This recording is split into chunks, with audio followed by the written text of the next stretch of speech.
Hello everyone, my name is Nicoya, and these are my planes.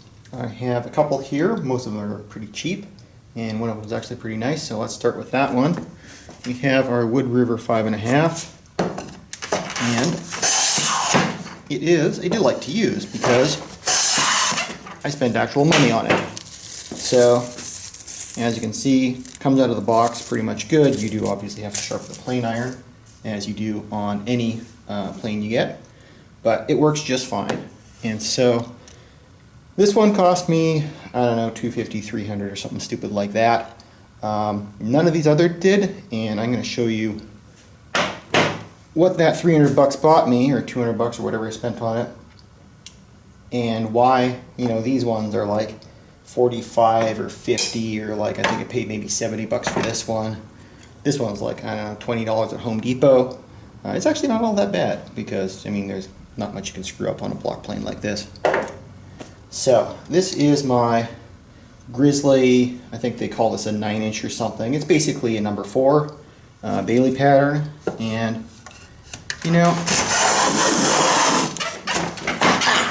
you can make a decent chip on it, but it has some issues that we need to address. So to get to know this plane, let's go inside to my metrology bench and have a look at what's wrong with this plane.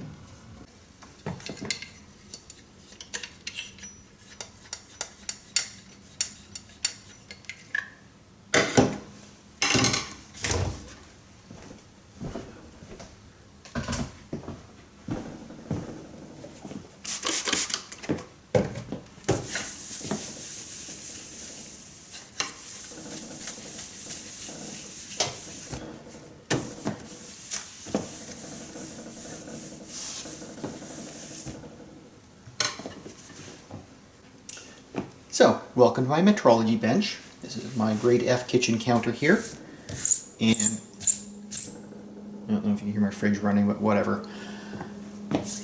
So, this is obviously not a quality surface plate here, but it's good enough for what we're doing. The measurements we're going to be doing are like in the tens of thousands, so flat enough. All right, let's get this thing apart. See what's wrong with it.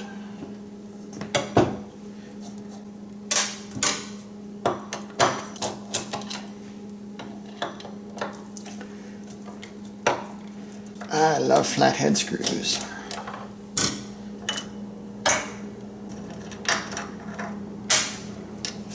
Alright, our plane is apart, and you can see where the frog sits. You can see the frog, where the screws while we're at it. So basically, the entire purpose of our plane here is to hold our plane iron rigidly at a certain presentation to the wood. So plane iron is 45 degrees, pushing it along the wood. What we don't want to happen is we don't want the plane iron to dig into the wood while we're planing. We don't want it to pop up when it hits a soft spot. We want it to just be held rigidly, pushed along the wood, nice and smooth, to pull off a chip. So to do that, obviously we need something to hold this rigidly. Plain body, cast iron, nice and rigid.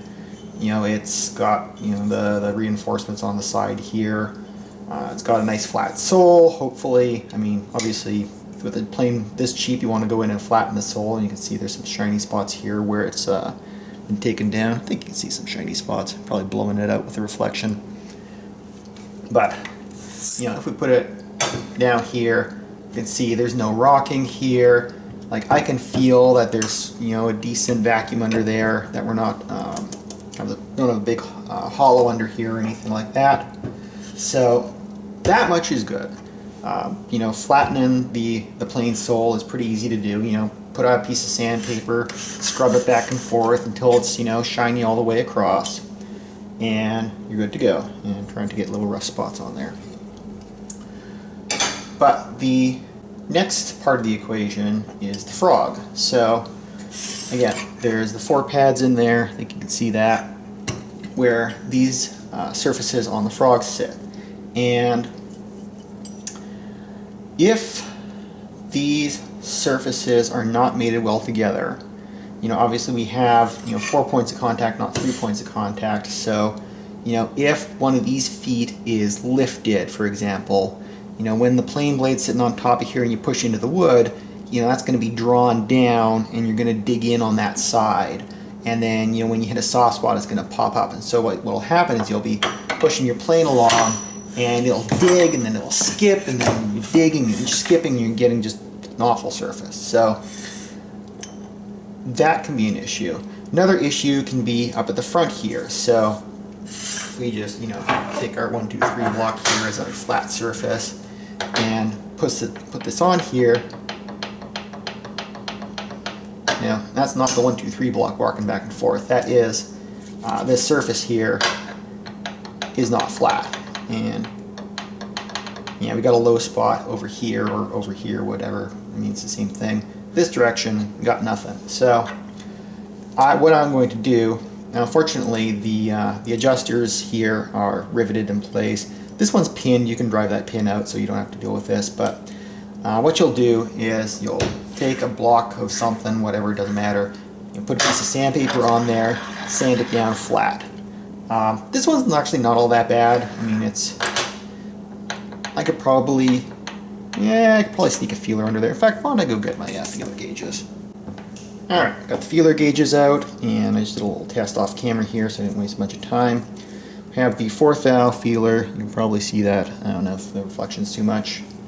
And if we go under here, we can see that, obviously back here we're sitting on the 1, 2, 3 block, and we can't get in there. But up here, good 4th thou. Might be 5, I don't know. But the plane iron, itself, it's obviously hardened, but it's not all that hard. When you tighten down the lever cap, this much is not going to be that bad. But on the other hand, it's also not that hard to sand off, 5 thou with cast iron, so I'm probably going to do that.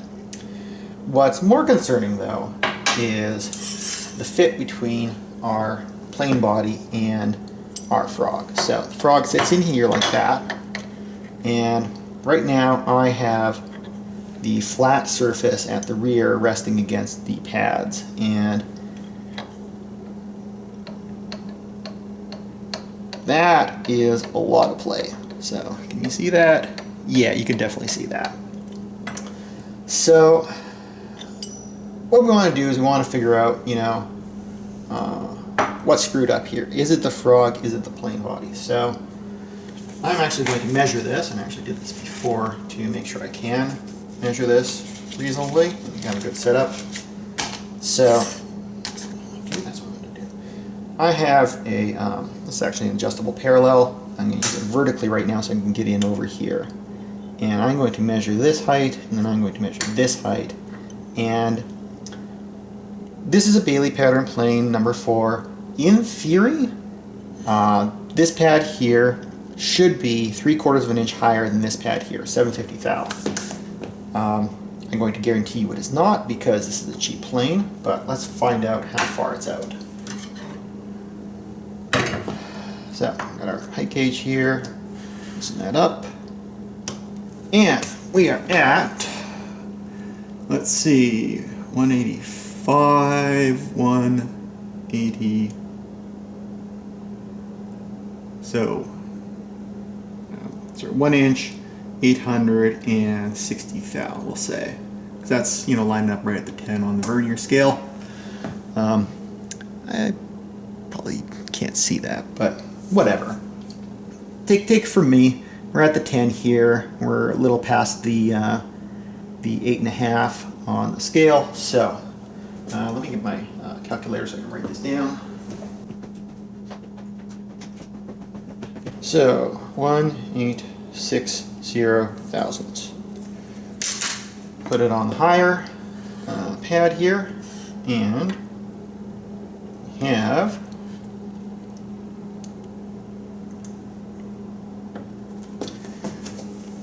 that's going to be 2 and 6, so I'm going to say that's at the 4.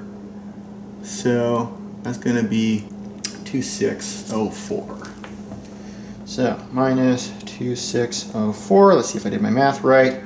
So 744 thousandths, which is not 750 thousandths. So you know, that's unfortunate. Check the other side while I'm here, see if there's any difference.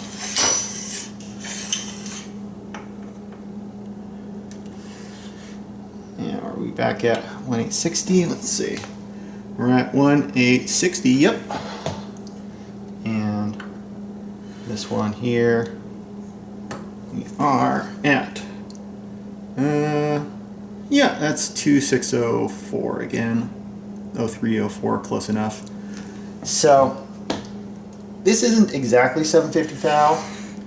We're about 6 thou off. But the good news is that 6 thou, and it doesn't really matter. So we're not really going to have to go in here and do a lot to this surface. Now, if you look at how a plane is built, the fact that these are very close to spec is probably not that much of a surprise, because you imagine, you know, you get this out of your casting, you know, you surface this on a big sanding belt or something, you know, you get the sides here by, you know, putting it against the, you know, whatever, probably like a right angle sander, push it up against the side, maybe you even go so far as to put this on a grinder, you grind this, whatever, it's easy to do. Then you have this nice, you know, flat machine surface, you drop that in your vise, you have 2 machine surfaces to clamp on. This can be held, you know, extremely rigidly, extremely repeatedly. You go in there with your end mill, you buzz this off, and I mean, you can probably see the end mill marks on there. I'm looking like straight into the light here, so I can't really tell on the screen, but anyways, they're going with like something like a 1/2 inch end mill, clean that up. Easy to do. They didn't do it perfectly, but it's close enough. The Frog, on the other hand, you know, obviously they're taking this surface from a rough casting, put this on the belt sander. Looks like they had probably a shell mill to clean up the sides. Yeah, I'm going to say that's probably a shell mill. And then now we have to, you know, put this up against like an angle block in the vise and try to clamp on the sides here. And I mean, you can imagine this is going to be a pain in the ass, because you only have like it, yeah. So if we look at the machining marks at the bottom, even we can see that, you know, they're going over here with like a fairly large cutter. In fact, that's almost the same radius as you use on the side here. But the point is, this is a harder setup to do. It's harder to get rigid. It's harder to keep this from moving around. And as a result, this is going to be the one that's screwed up most of the time, I'm going to say. So let's see how much is screwed up. So I'm actually going to grab some other parallels, so I'll be right back. Alright, so I got my 3/4 parallels. You can see these are, maybe you can see that without too much reflection, but these are 6 inch, 1/8 inch thick. They're not actually an 1/8 inch thick, but they are 3/4 inch high. In fact, we can even validate that. That is 750, like basically spot on. So just stack up our 1, 2, 3 blocks so we have something to rest against, and put our Frog on here. And remember, this was like 744. This is 750. You know, that's a lot more than 4 thousandths right there. And in fact, I think this one ended up being about 25 off, I want to say. The other side. Let me see here. I got the 25 feeler, and yeah, probably a little bit more than that, maybe 26 or whatever. Anyways, it's off by a lot. So, you know, you can imagine the screws that clamp down here are clamping over on this end. And so if I take this screwdriver, for example, and I press down right in the middle of this slot, it takes a lot of force to lever the back end of this surface up. Let's turn that around here. So like I'm trying to lever against this back surface here, you know, that's not a lot of force holding this front edge down. What we really want is, we really want these two surfaces to be to be parallel to each other, and also that 750 thou apart, so that we don't have to be sucking down this whole gap in here. Now, I could very well say, hey, I'm going to take, 25 whatever thousandths off of this one surface, leave this one alone. I mean, chances are this is not perfectly flat on this side, so I want to touch the surface anyway, but what I want to say here is that taking off 25 thou of cast iron is going to be, quite frankly, a pain in the ass. So I would like to take off less than that.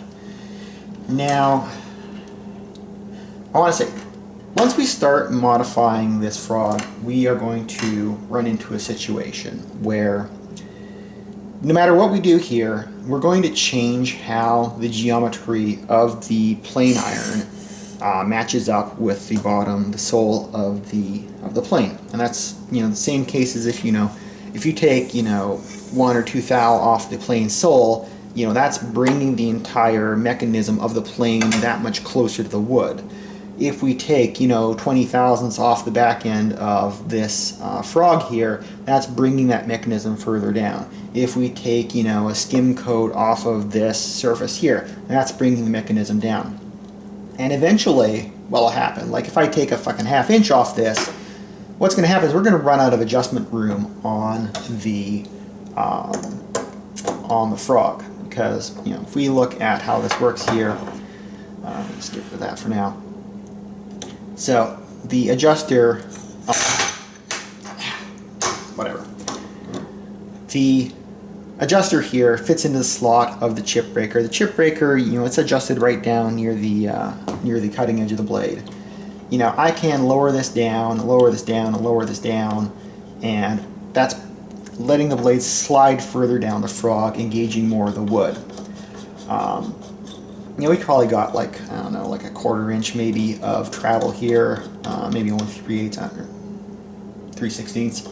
I don't know, but the point is that the amount of travel that we have in this adjuster is limited. So if we get to the point where we're backing this off and we're backing this off and we're all the way up here and there's still blade exposed beneath the sole of the plane, that's kind of a problem. Now, that said, there is a fair bit of slack in here, and so sometimes what you can do is you can say like, well, okay, I backed this all the way off and it's not quite plane blade is not quite clearing, but I can give this a little bump. I can wiggle this the lateral adjuster here a little bit, and it'll sneak back up here. But I just want to make it clear that before you go adjusting your plane and taking metal off, that you might end up in this sort of situation where you took too much metal off. You don't have the amount of adjustment left here to be able to pull this plane blade back. And you may end up in a situation where you're like, well, now I need to, maybe put a weld fill on this slot and move the slot lower so this shifts up and does whatever, etc., etc. Keep this in mind. I'm not going to guarantee that you're going to have success with this. We're going to try to take as little metal off here as possible so that we don't screw this up, and hopefully we still have enough adjustment room. But, your mileage may vary. So, as I was saying, I want to take off as little as possible. I could go in here and say, what, I'm going to take off, that 20 thou or whatever from the one side. I could say, instead, I want to take off, maybe it's only going to be like about 5 thou. If I tip this forward and just say I'm going to make this now, in fact, let's see how thick that is. So I'm just going to change the angle here. That's probably going to be, let me see, here's, the fancy brass 10 thou. Is that going to go in? Nope. So the 5 thou, is that going to go in? Yeah, so about 5 thou would get me half contact. If I went to about 7 thou, that would give me about 3/4 contact. So, 8 thou. If I took off 8 thou of metal here, that would get me full contact versus taking off, again, 25 thou off of the back here. Now that does mean that this is going to be tilted forward now. It's going to be, you know, in the order of like, I don't know, half a degree or something. But that does mean that, you know, with the stick out here, that we're going to be tipped down a little bit. And so we're still going to be losing a little bit of our adjustment retraction. And so if you're already on the edge with your adjuster, again, that's something you got to watch out for. But I've probably been yakking on for 10 minutes here, so let's just go out into the shop where my sanding setup is, and we will start lapping this frog and cleaning up the surface and getting rid of this burr. Like, there's like an actual dent in the corner here where like some yahoo in the factory dropped this on the floor. This is why this is cheap. Alright, so we are out here at my lapping bench, also known as my bandsaw, and I have a setup here. This time I'm using the solid 1, 2, 3 blocks, and don't worry about like ruining these are like cheap, like $10 blocks off Amazon or whatever. They're accurate enough, but you don't have to cry if they drop on the floor or they get a little scuffed from the sanding, although they shouldn't get scuffed because we're using adhesive paper, so it's just going to be adhesive stuck to there, whatever. Anyway, we are going to put a piece of adhesive sandpaper. I'm using 320. You should probably use something a bit more coarse, but 320 just happens to be what I have. And I'm going to slice off a few pieces. And remember to use a disposable blade for these because you're cutting through abrasives. And, you know, you don't want to use your fancy pants like Damascus knife and need to sharpen it afterwards.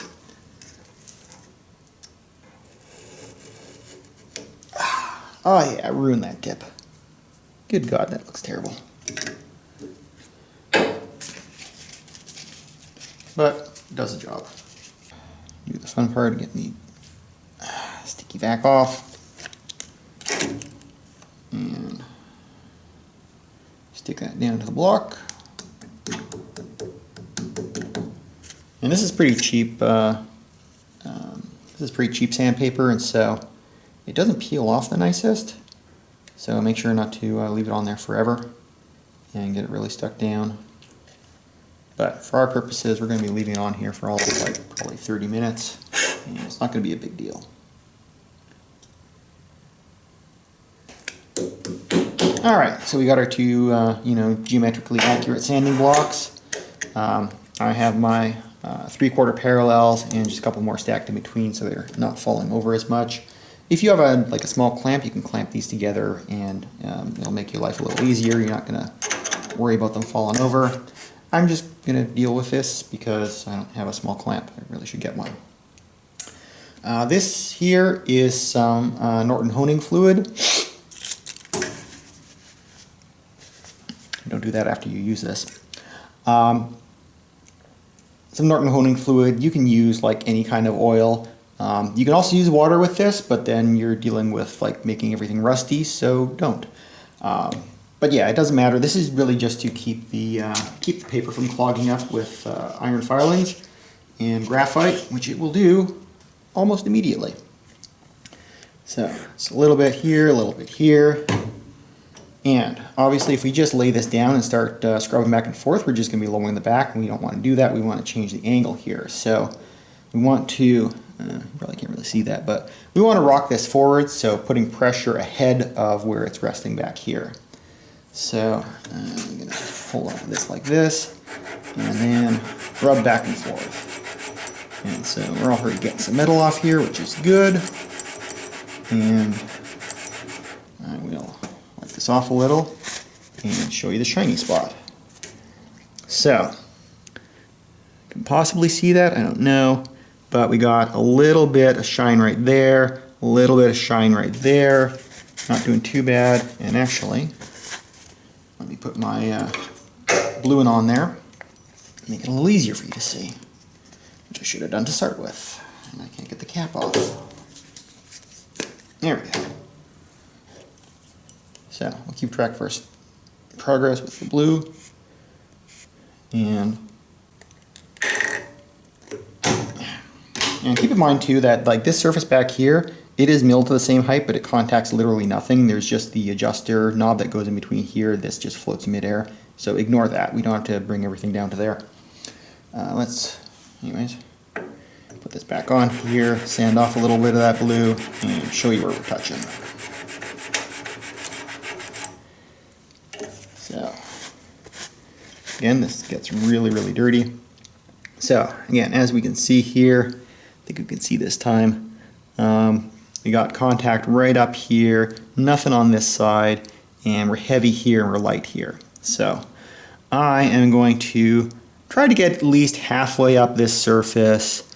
I'd like full contact down here because the way this sits on the body of the plane, this edge will end up overhanging the surface it rests on a bit. So if we're only having good contact out at the tip here, then we're just still going to be on the rough milling once we get the mouth of the plane closed up. So I'm going to clean my hands and press the stop button, and I'll bring you back when I've made more progress.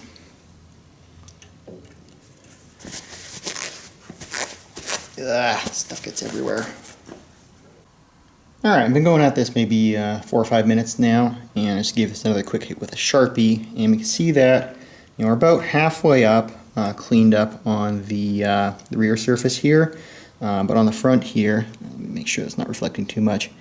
You can see we're just starting to get some contact at the front edge here, and like I was mentioning, we really want contact all the way through on the toe of this frog here, because when we move this forward, we're only going to be contacting the back edge of the surface. So I'm going to keep going here. I'm going to keep making a mess of my hands with this cast iron grit, and yeah, hopefully this doesn't take too long. And by the way, remember that this paper is going to run out pretty quickly. I'm going to burn through because cast iron's quite hard, quite abrasive itself. So don't be afraid to rotate this around, cut off some new pieces, and make the abrasive work for you rather than just burning your arms out, rubbing this against smooth paper once all that grit rubs off.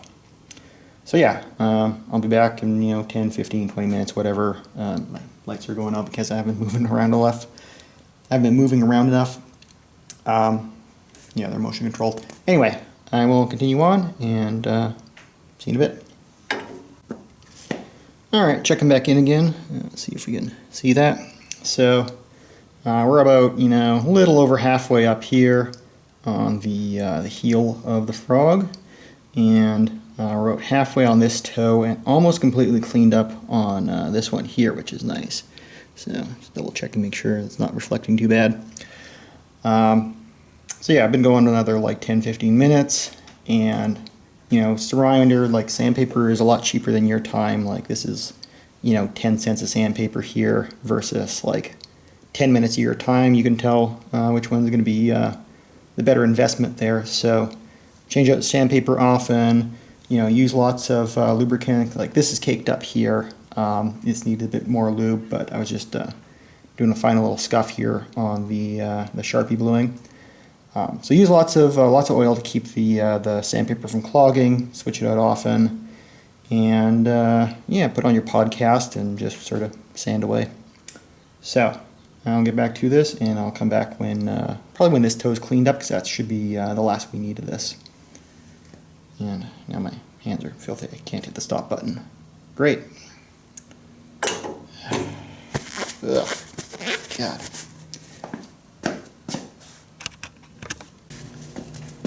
Alright, I've been going at it a bit more.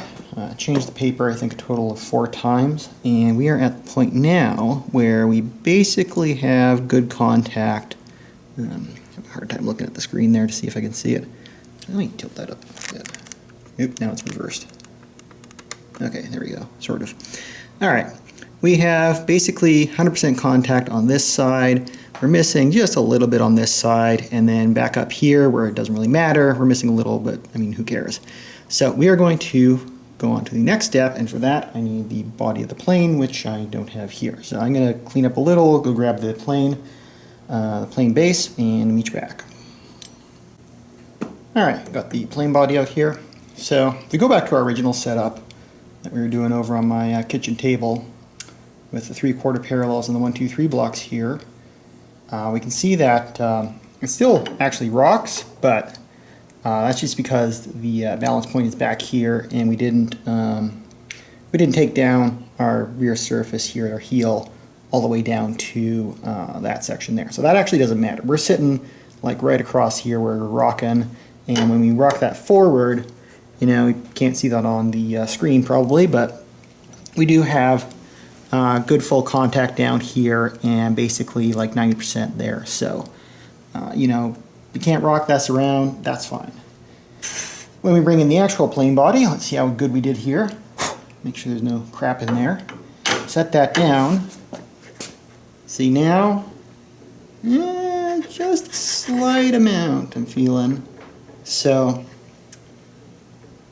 chances are that the milling in the bottom of this plane, or it's just warped over time, like that's, it's just the smallest amount.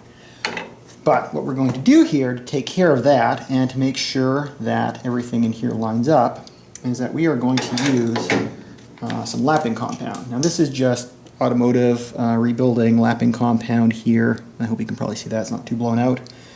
I'm not actually sure, dropping that lid, not actually sure what abrasive is in this, but it's designed to take down cast iron, hardened steel, etc. So, you know, it's exactly what we want here basically. So I am, it's just a small area here, I'm going to dupe a little dupe on each one of these. Don't need a ton, it's just going to make a mess if you get too much on there. And so, got my little dollops in there. And so yeah, so you apply the compound. Essentially what this does is as you grind it, like this, it starts out like super coarse. And as, hold on to that. As you grind it, the grains will get finer and finer until you end up with a, like almost like a fine polishing compound in the end. Like yeah, it actually says, there are 4 grit sizes in one application, 280 or 220, 180, 150, and 120. It starts as coarse grit and grinds down to fine grit. If you want to thin it, you add water, whatever. So yeah, normally you'd use this in rebuilding an engine. You'd have your valve head open, your valves, you need a good seal there. You put a little bit of this around the valve and, you know, sort of use your little suction cup to spin the valves. In this case, we're just using 2 flat surfaces and grinding them against each other.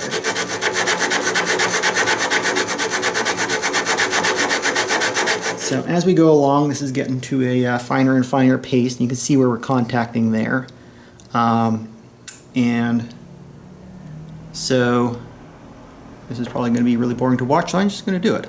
And I'll come back with you once we have a better fit. Alright, so I've been lapping for about 5 minutes here, and I've actually cleaned off the lapping compound. So because we polished this to like a 320 or something, it's nice and shiny where we had polished it, but the lapping compound, because it's like a free abrasive, the abrasive grains essentially roll across the surface and leave this nice matte finish. And so just want to make sure you can actually see that. Possibly.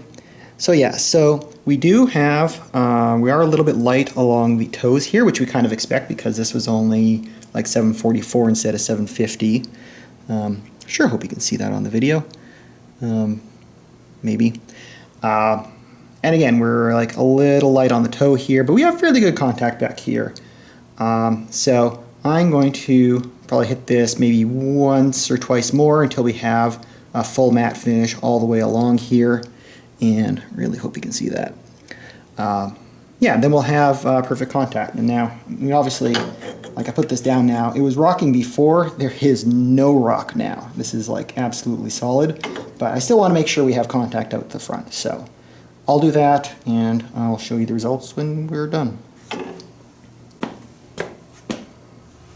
Alright, we're at a point where we've got pretty good contact here. I mean, it's not 100% out to the toe, but since we are probably going to be moving this frog a little bit forward in the plane, that's not going to be a big issue because it's just going to be hanging in midair anyway.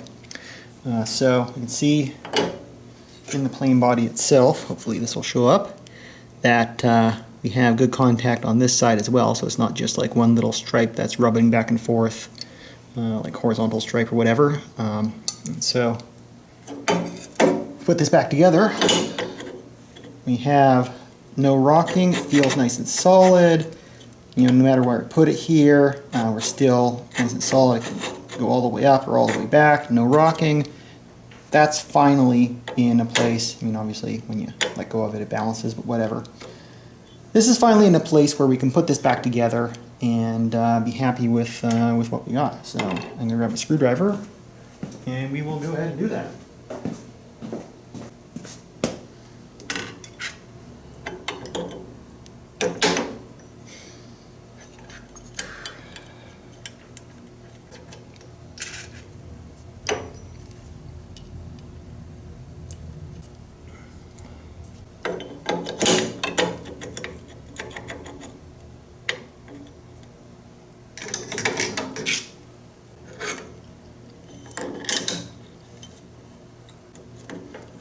Alright, so I put this together without the frog screws installed because what I'd like to do is I'd like to adjust the adjuster.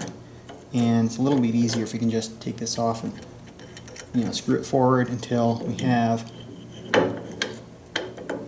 a really nice opening in our mouth. We can go a lot tighter than that, because that will keep us from tearing out if we have reversing grain, figured wood, whatever, any kind of complicated, tough to plane grain, because the front of the mouth will support the grain and keep it from pulling back as much. Alright, I kind of like that. That's, you know, it's still fairly generous. It's going to be impossible for you to see in here, obviously, but I got, you know, about a millimeter or so. So I'm going to leave this adjuster, take the plane iron back off. Now if we had a bedrock plane, we wouldn't have to do this. And in fact, my Wood River is a bedrock, which is kind of nice to be able to do, but also, you know, who cares? You do this once, and then you're done forever. You never take this apart again because, you know, why? Alright, I'm going to screw this in, and I'll meet you back here in like a minute or two.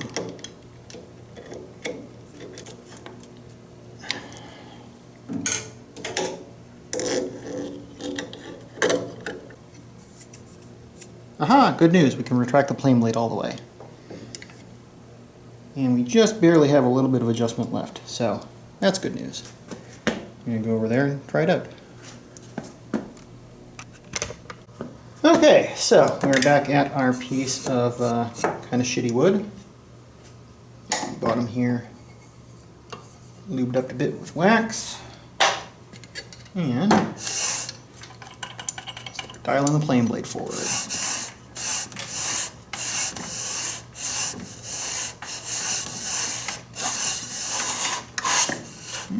A bit on that side.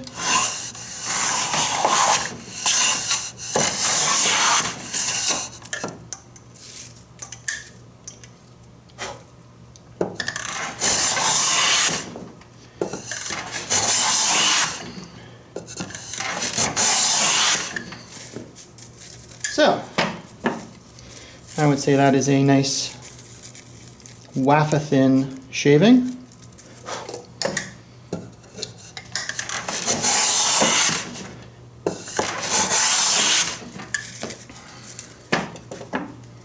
And so, I'm going to call this a success. And you can hear from the audio probably that this is not making a lot of like squeaks and gronks, and it's not diving in here. And this is actually some complicated grain here. This is against the grain here with the grain down here, so you know, it worked out just fine, I think. Yeah, so this is end to end, I'd say, taken me about 4 hours to clean up this plane. That doesn't count, you know, however long I spent originally to get the sole flat. So you got to ask yourself, you know, if I'm, you know, let's say valuing my time at $50 an hour, I spent 4 hours on this, that's $200 of my time I've just buried into this, plus the cost of the plane in the first place, $50, you know, $250 versus, you know, $250, and this thing, if I don't take the board with me, makes great shavings too, straight out of the box. So, is it worth it? I don't know. I mean, make up your own mind. If you enjoy working on this kind of stuff, then you could just say that you invested in making your making some excuses to be out in the shop. If you would really just rather get some woodworking done, then you know you got to make that decision whether you want to do that or not. But now at least you know how to take a cheap plane, which is, you know, not necessarily going to be worth its salt out of the on the box, and make you know, woodworkers Kleenex out of it. So hope you enjoyed that video, and I will see you on the next one.